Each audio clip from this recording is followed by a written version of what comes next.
Projeto Vida Harmônica apresenta o audiolivro Jesus, o maior psicólogo que já existiu. Autor Mark Becker.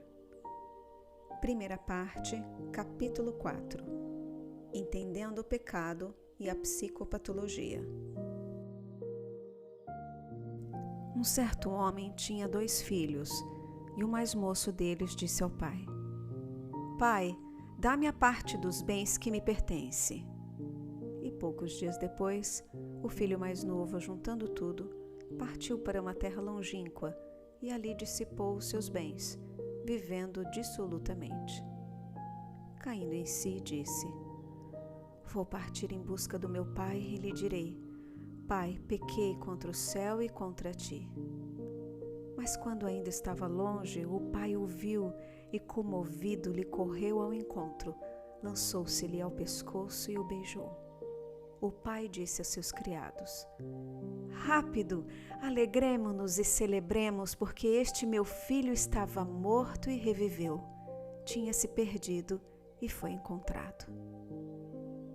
Lucas, capítulo 15, versículos 11 a 24. Na parábola do filho pródigo, Jesus nos diz que a principal causa do pecado é o egoísmo. A parábola trata da solução do pecado no mundo. Jesus estava estabelecendo que o pecado é o egocentrismo que resulta em um relacionamento rompido. E a salvação é o momento em que esse relacionamento é renovado. O filho pródigo partiu deixando o pai e acabou sozinho e perdido. Quando o acolhe na volta, o pai não menciona a vida desregrada que depauperou a herança do filho, nem mesmo considera que o comportamento dele mereça punição. Ele se alegra porque o relacionamento foi restabelecido. Abre parênteses, nota do autor número 1, fecha parênteses. O egocentrismo situa-se no âmago dos problemas espirituais e psicológicos, porque tanto o pecado quanto a psicopatologia resultam da autopreservação a qualquer custo. Este capítulo mostra como o pecado e a psicopatologia são causados por relacionamentos rompidos e como a salvação e a saúde psicológica acontecem quando os relacionamentos são reconstruídos. Abre parênteses, nota do autor número 2, fecha parênteses.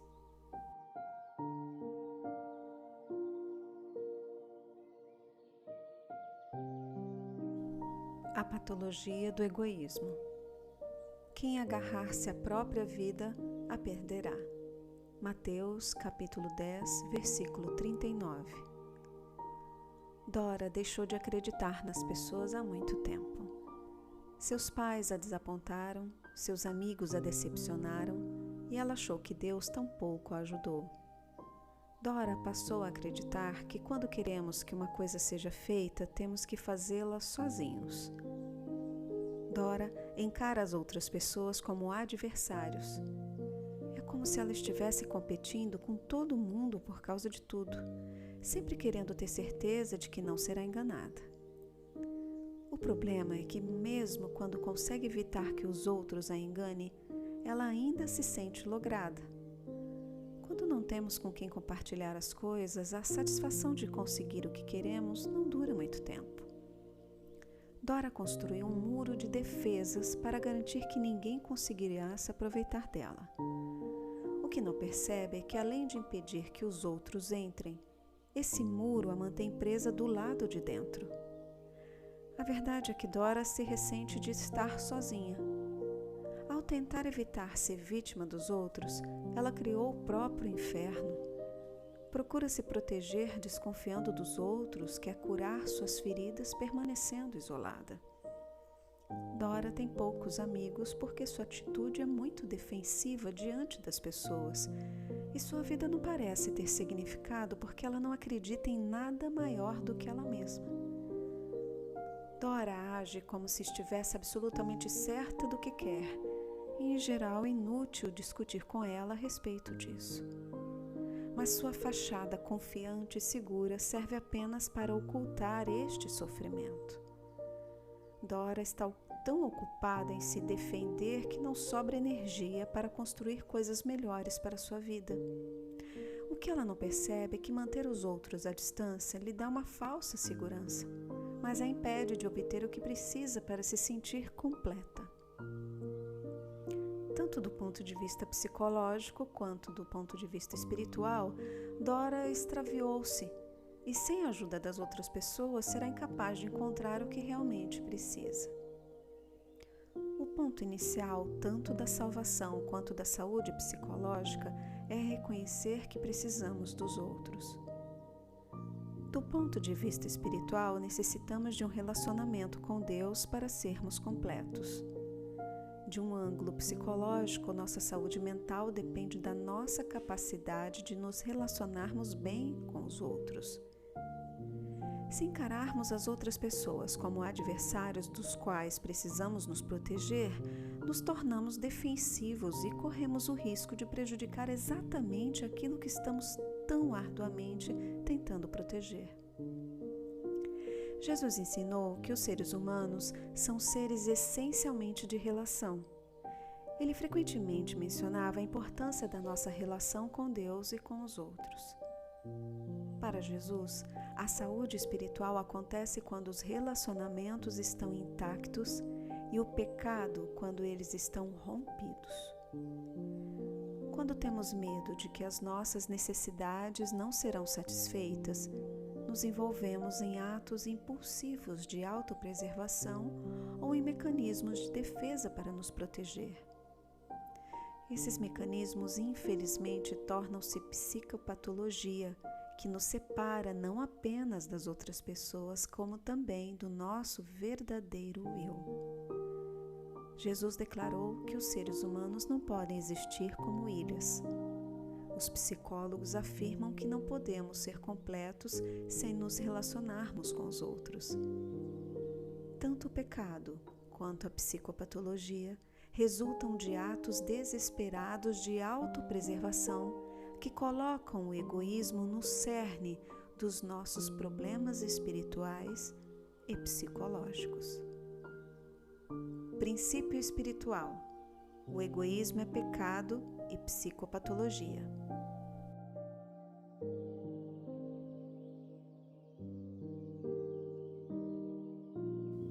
A saúde e a salvação são movimentos em direção aos outros.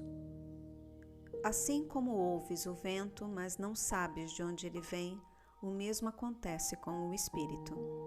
João, capítulo 3, versículo 8. Assisti certa vez a uma palestra apresentada por um antropólogo que mostrou que determinadas culturas no mundo não conseguiam entender as descrições do cristianismo feitas pelos missionários americanos. Explicou que nos Estados Unidos pensamos em função de conjuntos fechados e limitados. Representou o que queria dizer através de uma série de círculos no quadro, para demonstrar como achamos que as pessoas pertencem a certos grupos e não a outros. Os cristãos estão dentro de um círculo e os não cristãos do lado de fora. Achamos que se entrarmos no círculo do cristianismo, estaremos salvos. Se não entrarmos, seremos condenados. Sempre acreditei que a terapia fosse um processo de movimento espiritual.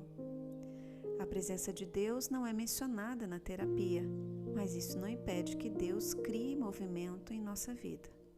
Eu creio nisso. Quando os meus pacientes percebem uma ausência desse movimento na terapia, ou seja, quando não sentem que as coisas estão progredindo, eles se consideram, abre aspas, empacados, fecha aspas. Depois, quando as coisas começam a fazer sentido e eles acham que a terapia está funcionando, fazem observações como: agora estamos indo para algum lugar. Embora, na sua maioria, os pacientes não tenham uma ideia clara de para onde querem ir, eles desejam chegar a algum lugar o mais rápido possível. Derek era um homem muito motivado quando iniciou a terapia. Estava genuinamente interessado em melhorar. Percebi logo que ele imaginava os seres humanos separados em círculos. Havia o círculo dos mentalmente saudáveis e o dos emocionalmente doentes, onde ele se via. Queria que eu lhe dissesse o que estava fazendo de errado para corrigir seu comportamento e poder entrar no círculo dos saudáveis. Estava menos interessado em se conhecer e tomar consciência de seus mecanismos inconscientes do que em receber conselhos sobre como proceder. Como todos nós, Derek é um produto da sua cultura. Ao começar a terapia, perguntou: "Quanto tempo você acha que isso vai levar?" Quando as pessoas me perguntam isso, sinto que eu vou ter dificuldades. Normalmente respondo com uma metáfora da academia: quando paramos de nos exercitar. Todo mundo parece entender a necessidade de fazer atividades para manter a forma. O exercício emocional é, na verdade, a mesma coisa. A meta não é terminar, mas fortalecer-se em um treinador que é o psicoterapeuta. A necessidade que nós temos de exercitarmos física ou emocionalmente nunca acaba. Mas em algum ponto, quase todos nós deixamos de precisar que o treinador permaneça ao nosso lado o tempo todo. Derek parou de se sentir empacado na terapia e na sua vida quando deixou de encarar a saúde mental como algo a ser questionado para integrar o círculo dos saudáveis. Ele começou a se sentir melhor quando passou a ver a saúde mental como um modo de se aproximar dos outros. Está mais interessado na maneira como se relaciona com aqueles que já fazem parte da sua vida. Agora, Derek raramente me pergunta o que acho que ele deve fazer, porque não acredita mais que haja uma resposta certa para esta pergunta. Jesus ensinava que o pecado é qualquer coisa que nos separe de Deus e dos outros. Esta é a mensagem que ele queria transmitir na parábola do filho pródigo. Se estamos avançando em direção a Deus e aos outros, estamos nos movendo em direção espiritual. Se nos afastamos, estamos nos movendo ao contrário. É por este motivo que o pai, na parábola, quis dar uma festa apenas por ver o filho fazendo um movimento em sua direção. Uma das verdades espirituais da psicoterapia é que a meta não é chegar, mas fazer um movimento. O sucesso na terapia não consiste em alcançar o interior do círculo da saúde mental. Consiste na capacidade de fazer um movimento em direção às outras pessoas. Os pacientes que compreendem isso aproveitam melhor a terapia e conseguem entender por que o pai do filho pródigo deu uma festa para comemorar o movimento de volta. Princípio espiritual: pecado é afastar-se de Deus e não dos outros.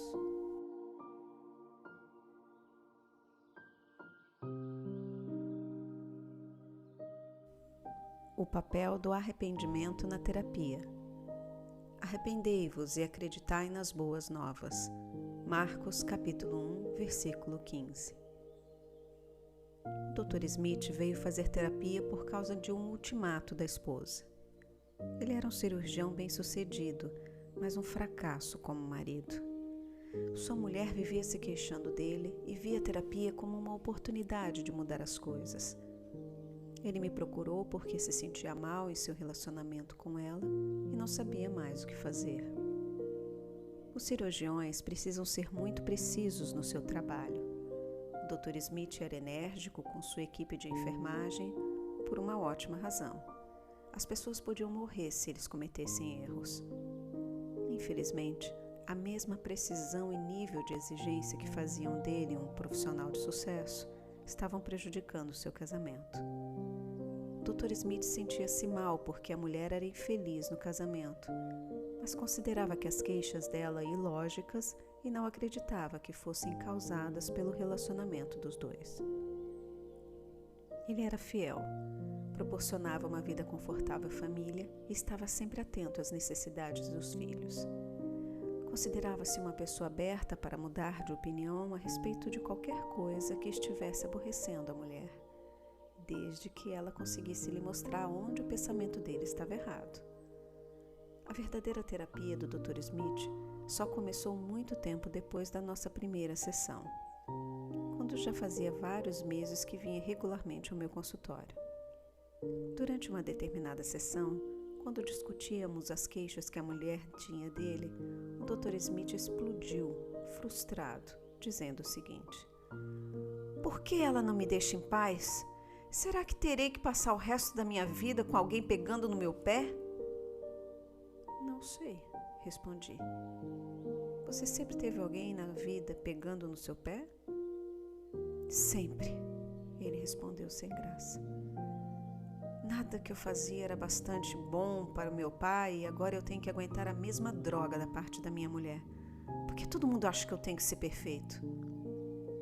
De repente, o Dr. Smith compreendeu. Trabalhar com rigor e precisão fazia dele um melhor cirurgião na clínica, mas em casa ele precisava agir de modo diferente. Na verdade, ele não estava investindo na felicidade de seu casamento. Estava apenas tentando evitar que lhe pegassem no pé. Estava usando a mesma estratégia que aprendera quando criança para evitar as críticas do pai. O Dr. Smith começou a se perguntar se alguma vez fazia algo porque efetivamente queria fazê-lo. Talvez tudo o que fizesse fosse apenas para evitar que os outros o censurassem, ficassem desapontados ou até mesmo morressem. Ele não estava procurando a felicidade, estava constantemente evitando o oposto dela, uma tarefa interminável. O Dr. Smith decidiu que não queria continuar a viver baseado na máxima: "Quero fazer tudo para evitar a crítica dos outros." Ele precisava de um novo lema. Queria fazer as coisas por realmente desejar fazê-las. No entanto, para saber o que queremos, precisamos saber o que sentimos. O Dr. Smith passou a ter um novo motivo para fazer terapia. Ele não vinha mais às sessões para descobrir como evitar que a mulher fosse infeliz com ele, e sim para tentar compreender como ele mesmo poderia ser feliz. Parou de tentar modificar a mulher e começou a investir na própria mudança. Este é o papel do arrependimento na terapia. Curiosamente, a mulher do Dr. Smith já não se queixa tanto dele. Quanto mais ele toma contato com seus próprios sentimentos, mais fala a respeito deles com a mulher, o que cria intimidade entre o casal. Na verdade, o que ela mais queria era saber como ele se sentia a respeito da vida dos dois. Quase todas as pessoas acham que arrepender-se significa sentir-se mal quando procedem errado. O arrependimento para elas é uma autopunição ou um sentimento de culpa que merecemos por fazer o que não deveríamos ter feito. Jesus não viu o arrependimento dessa maneira. Embora o filho indisciplinado na parábola do filho pródigo sinta-se mal e insista em afirmar que pecou contra o pai, Jesus mostra que o pai não se prendeu a esses sentimentos de culpa e alegra-se apenas por uma coisa: o filho mudou de ideia e voltou para casa. De acordo com Jesus, o ato de arrependimento do filho não aconteceu quando ele implorou o perdão do pai, e sim quando decidiu mudar de vida e voltar para casa. O que fez diferença foi o fato dele ter mudado de ideia e de atitude. A palavra grega para arrependimento na Bíblia é metanoia, que significa mudar de ideia. É estar percorrendo um caminho em uma direção e decidir inverter o rumo e seguir um outro caminho totalmente novo. Jesus falava sobre o arrependimento neste sentido. Ele não queria fazer as pessoas se sentirem mal a respeito de si mesmas. Ele queria ajudá-las a mudar. É a mesma coisa que os terapeutas procuram fazer quando os pacientes os procuram. O arrependimento desempenha o mesmo papel na psicoterapia. É preciso perceber a necessidade de mudar para que a terapia funcione. Para crescer tanto espiritual quanto psicologicamente, temos de modificar a nossa maneira de pensar e de agir. Princípio espiritual. As pessoas sábias estão sempre preparadas para mudar de ideia e de atitude. As tolas, jamais.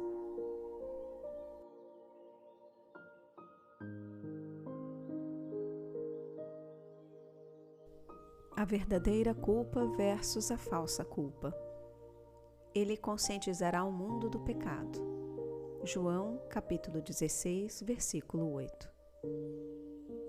Muitas pessoas acham que o consultório de um psicoterapeuta é o lugar aonde pode ir para atenuar sua culpa. Elas acreditam que a culpa é neurótica e que os terapeutas são especialmente treinados para ajudá-las a livrar-se dela. Chip vinha para sessões com o mesmo entusiasmo e carisma que dedicava a todas as áreas da sua vida. Era eloquente, motivado e bem-sucedido em tudo o que fazia. Embora Chip me garantisse que amava a mulher, ele me confessou que tivera um caso extraconjugal. A mulher ficou furiosa quando descobriu e insistiu para que ele fosse fazer terapia para tentar se compreender.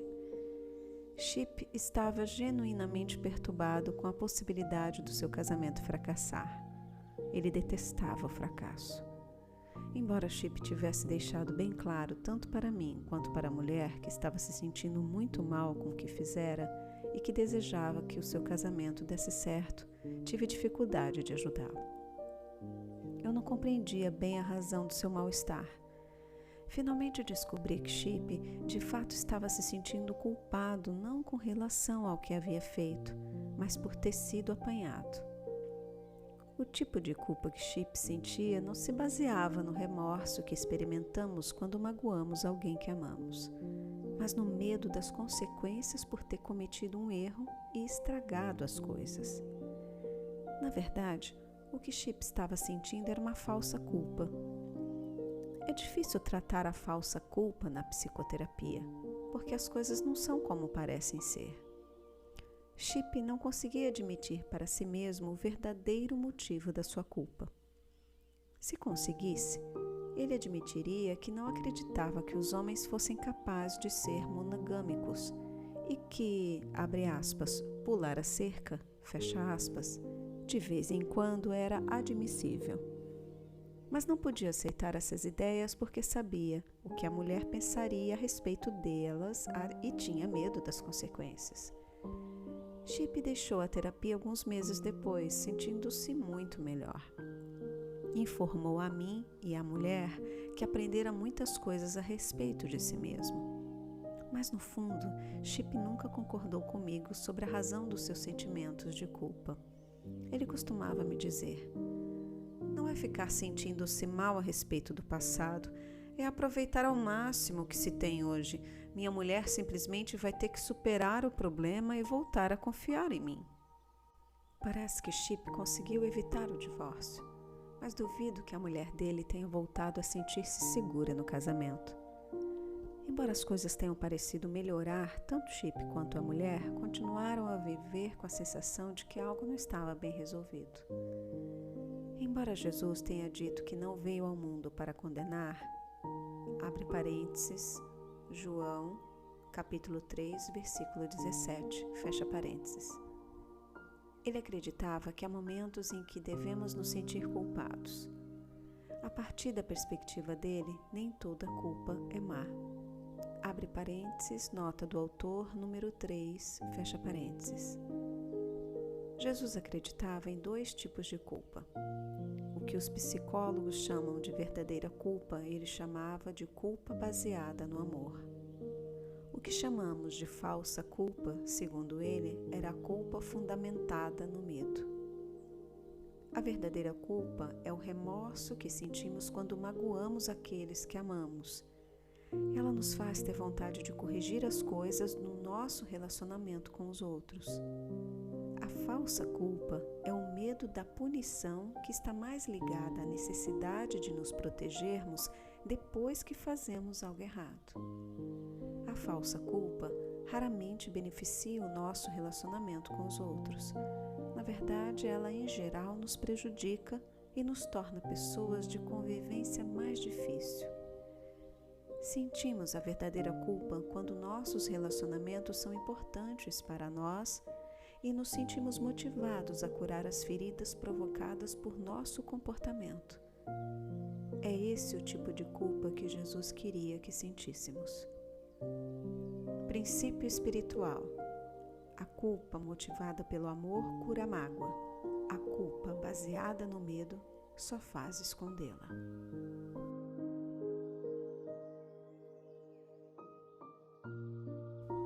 Se as pessoas fossem perfeitas, por acaso alguém pecaria? Sede perfeitos, portanto, como o Pai Celeste é perfeito. Mateus, capítulo 5, versículo 48. Melissa tira notas excelentes na escola. Seus professores a adoram e ela é super organizada. Todo mundo tem a impressão de que Melissa é a criança perfeita, mas as aparências superficiais podem ser enganadoras. Melissa é muito autoritária e intolerante com seus colegas. As outras crianças a chamam de mandona. Na verdade, Melissa prefere a companhia dos adultos. Ela é sempre elogiada por causa de sua inteligência e equilíbrio.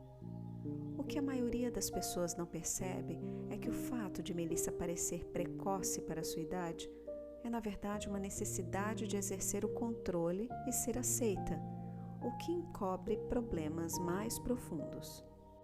Melissa não é uma criança perfeita porque gosta de ser assim. Ela é perfeccionista porque precisa ser desse jeito. Várias crianças com problemas de autoestima passam pelo sistema educacional sem serem notadas, porque nunca causam problemas.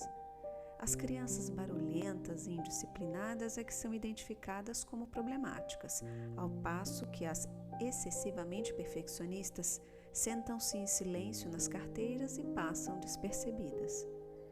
No entanto, a inflexibilidade pode ser indício de baixa autoestima, tanto quanto o comportamento rebelde que visa chamar a atenção.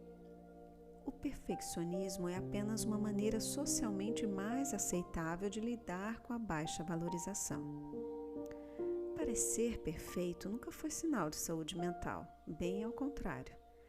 Ter a coragem de ser imperfeito indica muito mais uma autoestima saudável do que fingir ser impecável. As crianças, como Melissa, às vezes se esforçam intensamente para serem especiais porque têm medo de não serem amadas se não fizerem isso. Se as crianças não se sentem amadas pelo que são, elas aceitam a atenção que recebem pelo que se esforçam para fazer. A questão não é saber se o comportamento delas é ou não perfeito, e sim a motivação que as leva a ter esse comportamento. Ocasionalmente, deparo com versículos na Bíblia que me deixam perturbado. Um deles é este: Sede perfeitos, portanto, como o Pai Celeste é perfeito. Esta frase dá a impressão de que Jesus estava estabelecendo para os seus seguidores um padrão ridiculamente alto que, se não fosse alcançado, poderia fazer com que eles se sentissem maus e inadequados. No decorrer dos séculos, muitas pessoas confundiram o perfeccionismo moral com a retidão espiritual e definiram a espiritualidade em função do número de coisas das quais se abstinham, como fumar, beber e praguejar.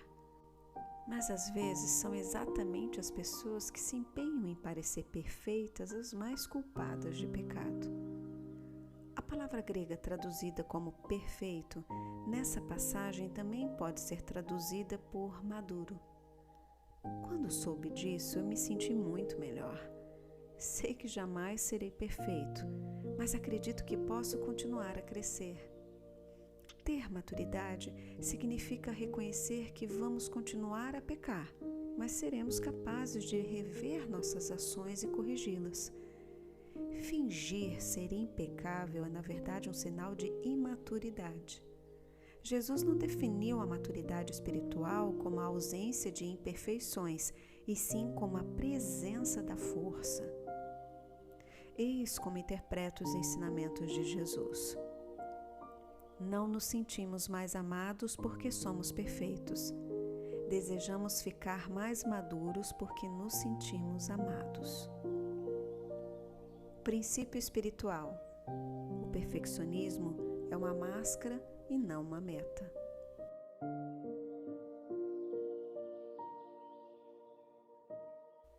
O pecado é um problema pessoal. Se o teu irmão pecar contra ti, repreenda-o, e se ele se arrepender, perdoa-o.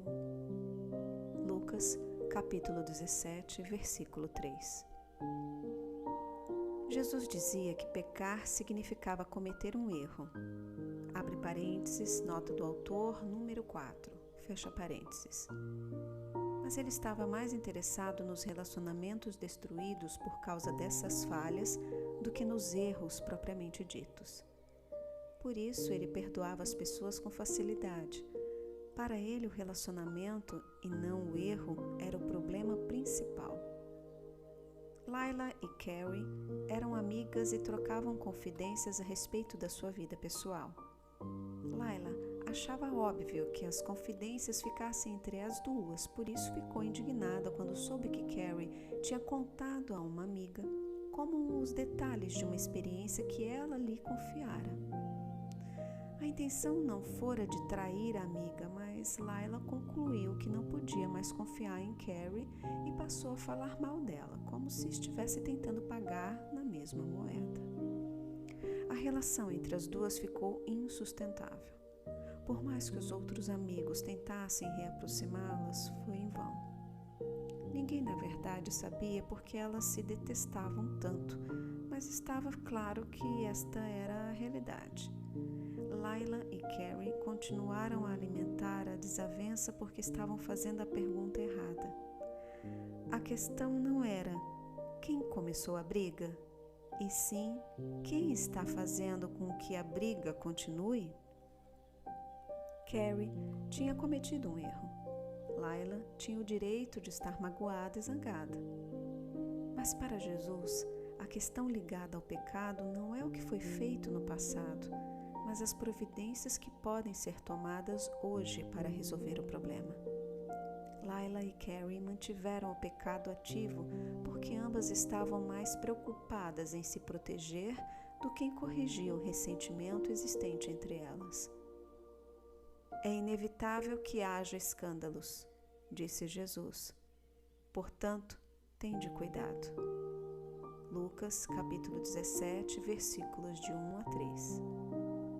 A seguir, ele prossegue: se o teu irmão pecar contra ti, repreenda-o, e se ele se arrepender, perdoa-o. Ele estava primordialmente interessado em restaurar os relacionamentos pessoais. Jesus frequentemente adotava a perspectiva psicológica de não encarar o pecado como um problema que existe dentro das pessoas, e sim entre as pessoas. Princípio espiritual. Às vezes o pecado é um problema que existe entre as pessoas e não dentro delas.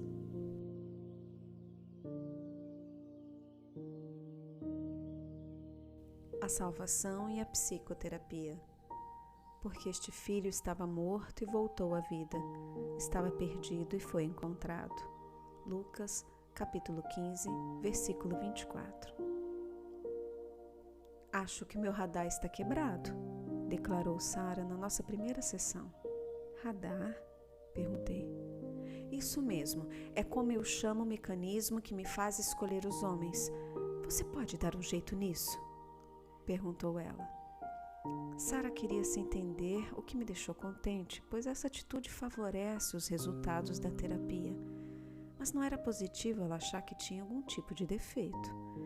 Descobri que o fato de uma pessoa estar convicta de que tem um defeito é mais pernicioso do que a deficiência que possa vir a ser descoberta. À medida que a nossa terapia progredia, fiquei sabendo que os pais de Sara tinham se divorciado quando ela estava na escola primária e que sua mãe precisou arranjar um emprego para poder sustentar as filhas. Sara buscara nos colegas de escola a atenção de que necessitava, pois seus pais não estavam mais disponíveis para isso. Quando Sara chegou ao 2º grau, o seu relacionamento com os meninos havia se tornado predominantemente sexual, e este era o preço que ela pagava para ter a sensação de estar próxima de alguém. Sara passou a acreditar que a única maneira de obter o que queria era dar em troca o que os outros queriam. Esse tipo de amor condicional faz com que Sara sentisse que era capaz de conseguir atenção pelo que fazia, mas não saber se poderia obter amor por ser quem era. Percebi que durante um certo tempo, Sara imaginou que iríamos ter um relacionamento sexual. Depois, ela passou a achar que eu só estava atendendo por causa do dinheiro que ela me pagava, mas que secretamente eu a considerava repulsiva devido às suas atitudes sexuais do passado. No entanto, depois de passar muitas horas descrevendo coisas horríveis sobre si mesma e revelando-me os aspectos mais negativos e inaceitáveis da sua vida, Sara começou a achar que talvez fosse possível que uma outra pessoa, mais especificamente um homem, se interessasse por ela por outra razão, além do que pudesse obter em troca. Sara estava redescobrindo o seu verdadeiro eu. A parte dela que desejava ter um relacionamento com outra pessoa pelo que era e não pelo que fazia. As coisas que Sara tinha feito para conseguir amor não era prova de um defeito de personalidade, eram tentativas de encontrar um amor perdido. Sara não compreendia como sua história explicava seu modo de ser. A sua promiscuidade sexual era apenas um resultado lamentável de uma necessidade insatisfeita. Quando Sara descobriu a menina que continuava intacta dentro dela, ansiando pelo amor do pai, sua vida começou a fazer mais sentido. Ela não era defeituosa, apenas não se sentia amada. Aos poucos, Sara foi entrando em contato com quem verdadeiramente era. Sara não precisava continuar a agir como se houvesse algo errado com ela. O problema não era com ela, e sim com o que ela precisara e não recebera. Sara está começando a acreditar que tem algo valioso a oferecer. Não é de causar surpresa que ela também esteja atraindo um tipo de homem diferente. Jesus ensinou que o pecado acontece quando quebramos o relacionamento e que a salvação ocorre quando o restabelecemos. Na parábola do filho pródigo, Jesus mostrava que a salvação envolve o reencontro com o nosso verdadeiro eu. A psicoterapia funciona porque segue o padrão que Jesus descreve para o processo da salvação. Os bons relacionamentos nos curam. Não podemos ser psicologicamente saudáveis se não nos relacionarmos de um modo saudável com nós mesmos e com os outros. Os seres humanos foram criados desta maneira, ou seja, precisamos estar ligados aos outros para sermos completos. A psicoterapia é o processo de ajudar pessoas que estão perdidas a se reencontrarem. Ao estabelecer relacionamentos saudáveis com os outros, podemos reconduzi-los ao caminho da saúde psicológica. Princípio espiritual: uma alma perdida é encontrada e não consertada.